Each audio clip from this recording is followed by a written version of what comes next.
Dennis very seldom ever missed a call. He gave everything he could to the community.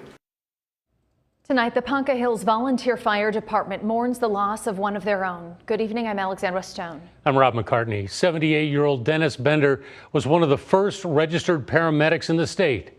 He died Wednesday while battling a large grassland fire for 3 hours in Fort Calhoun.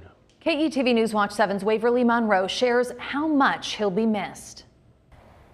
Dennis Bender dedicated 50 years to the Ponca Hills Volunteer Fire Department. His family, friends, and fellow firefighters are remembering him as a hero. He was super proud that he got to run the squad. He was 45 years as a medic/paramedic, number 24 in the state ever to get it. Shelly Bender is Dennis's oldest and only daughter. She says he moved to Ponca Hills in 1970 and joined the fire department 6 months later. So I'm very happy and blessed that he did what he wanted to do. That's what he loved, helping other people. Shelly says her dad volunteered whenever he could, even if that meant on his wedding night. Instead of going on their honeymoon, they scooped people out of, there was a blizzard, and they were scooping snow so people could get out of places. Or making sure his Boy Scouts troop was fed during camping trips. The Boy Scouts needed a cook, so he would go cook.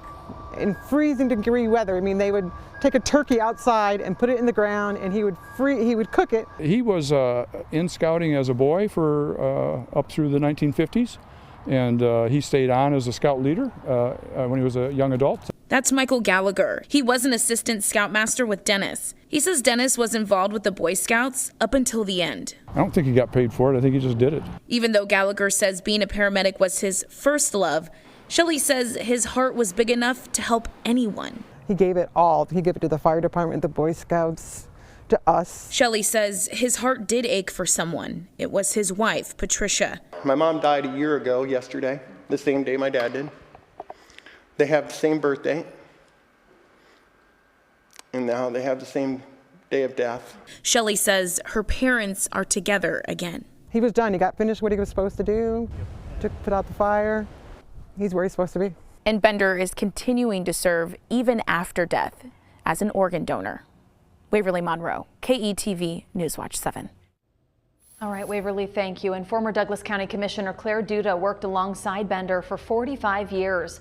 He describes him as terribly intelligent, saying, quote, Bender was one of the most giving people I have ever had the pleasure of working with.